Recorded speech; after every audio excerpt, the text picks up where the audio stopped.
A sharp cry. Then, nothing. White crop top. Platinum hair. Gold chain gleaming. A woman judged by what she wore, not what she did. She didn't run. She didn't fight. Her arms shot wide, shielding the little girl. The crowd froze. Phones rose. No one stepped forward. The girl stood still, tiny hands gripping a folded letter, as if that piece of paper could stop the world. And the guard? Mid-march, mid-salute. His chin dipped. One tear, not wiped, not hidden, slid down his cheek. He didn't speak. But somehow, he answered. What did he see? That no one else did. The crowd didn't breathe. And then, murmurs. A ripple of disbelief, not anger. Not yet. Phones lifted. Some zoomed on the girl. Others, on him. The man who didn't flinch. He remained in salute. Not a twitch, not a blink. The tear still held, glassed by duty. A woman whispered, "Is this part of it?" A man next to her murmured, "He should have moved." Another, "Number." He saw something.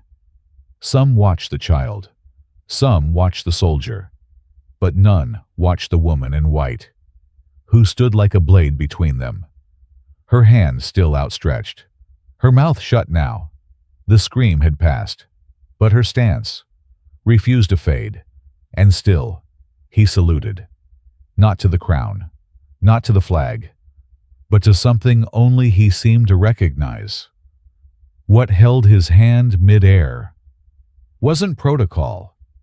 It was something older, or quieter, or unforgivable. What did he remember that made him not move? Before the boots, before the bearskin hat, there was a clipboard and a basement door.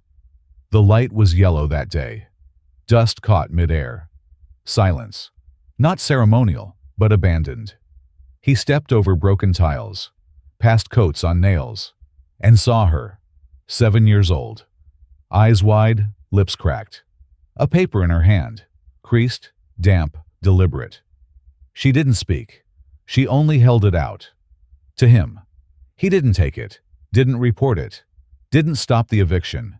He told himself it wouldn't matter, that someone else would intervene.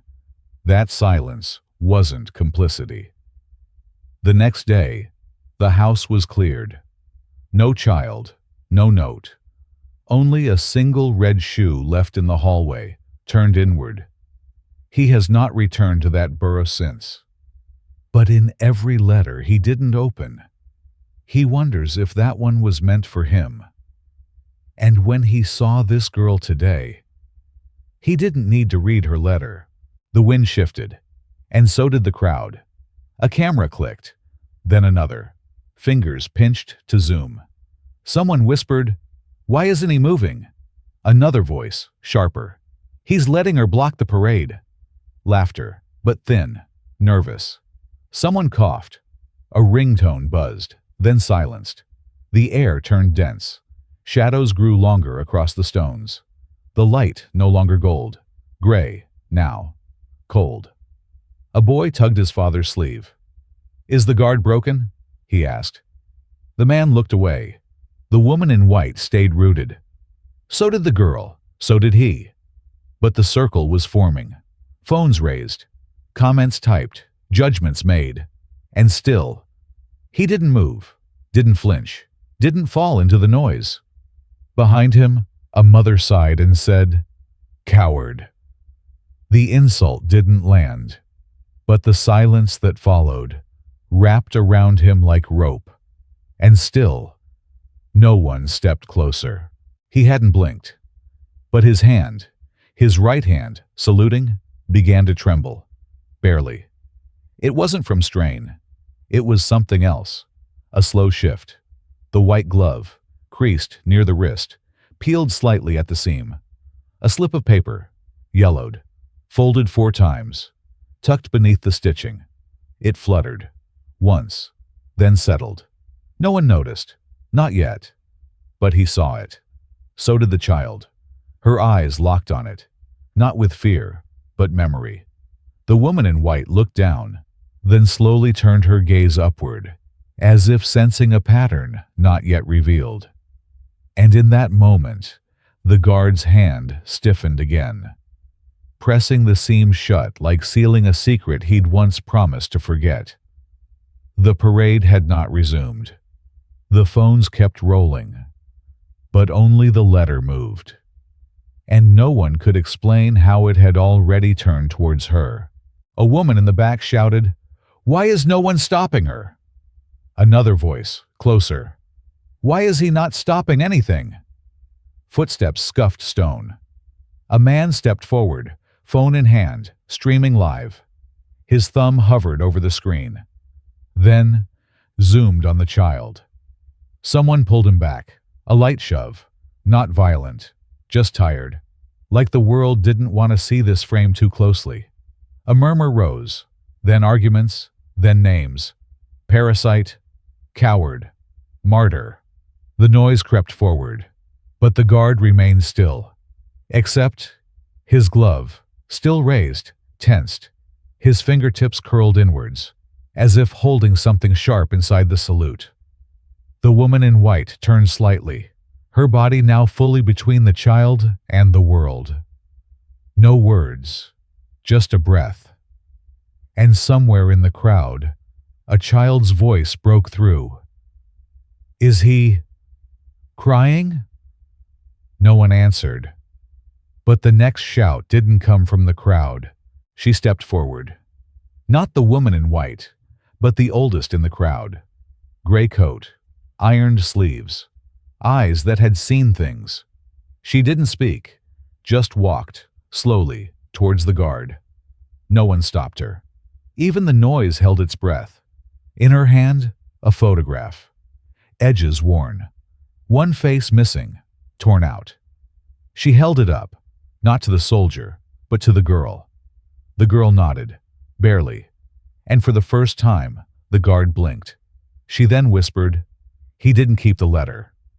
But he kept the route." The crowd didn't understand, but she did. And the woman in white lowered her hand. It wasn't protest. It was remembrance. For a silence promised, not to the public, but to a child who once said nothing and was never heard again. Some men salute kings. He saluted the guilt he never buried. There had been another child. Not here, not now, but long ago, beneath a collapsing roof in Helmand. Smoke hung low, thick, bitter. It clung to everything: uniform, breath, memory. He had crawled in, shrapnel in his calf, blood on his hands. But still, he reached. The boy was alive, eyes wide, mouth open. But no sound came, just a hand, tiny, trembling, holding a torn postcard. One corner burnt, the words smudged, still legible, "Please don't take my father." He tried to pull him out. Too late. The beam fell. The hand slipped. No one else saw. No one asked. The report read, "No survivors." Since that day, he never shouted, never ran, never answered chaos with chaos, because the loudest sound he ever failed to hear was a child's silence before the blast. And today, this girl did not scream. That's why he stayed. He exhaled. Once, slow, a breath like apology. Then, his hand lowered, but not by command, not by timing. It paused halfway, palm open, fingers unfurled, not stiff, not trained. And then, he turned it, inward, towards his own chest, a gesture not taught in parade drills, but felt.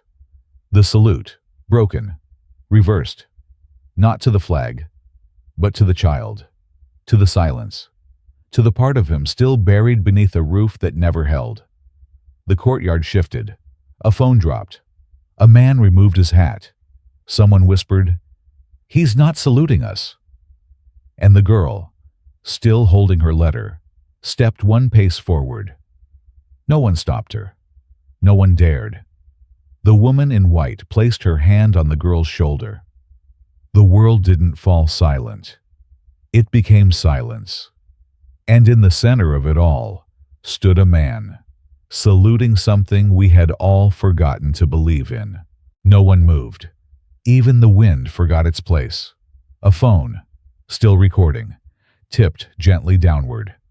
Not by force, but by shame. The man who had shouted stepped back. Not far. Just enough to realize he had been loud. A tourist lowered her camera, pressed it to her chest, like it could feel her pulse.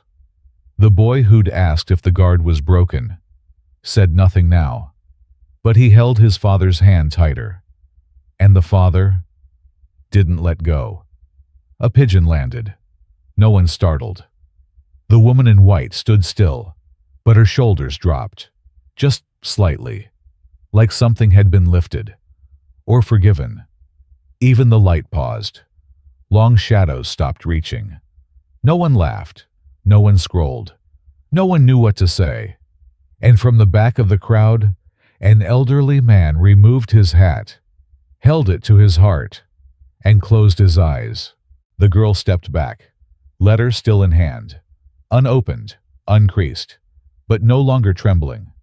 The guard had not moved since, his hand now by his side, fingers relaxed, not dismissed, just finished. The woman in white turned. No applause, no nods. She didn't need them. The elderly man kept his hat against his chest. Still, still, still. Even the pigeons waited, as if the moment belonged to none of them, and yet held all of them. Then, quiet footsteps. The child walked away. No words, just the sound of her shoes on ancient stone. No one followed, not because she wasn't important, but because she had already delivered what needed to be returned. The guard did not watch her leave, but his eyes, for the first time, closed, and for a brief second he smiled, the kind that isn't seen, only known, like forgiveness or grief. The courtyard slowly returned to noise, but something in the center remained untouched. Perhaps it was never about defiance, or ceremony, or even justice. Perhaps he simply chose to remind us what silence was always meant to protect. Sometimes, the greatest courage lies not in shouting, but in standing still. The woman in white was judged for how she looked, not for the quiet shield she offered a child. And the guard, taught never to react, answered without words. In a world rushing to blame or film, this moment reminds us, compassion is often silent.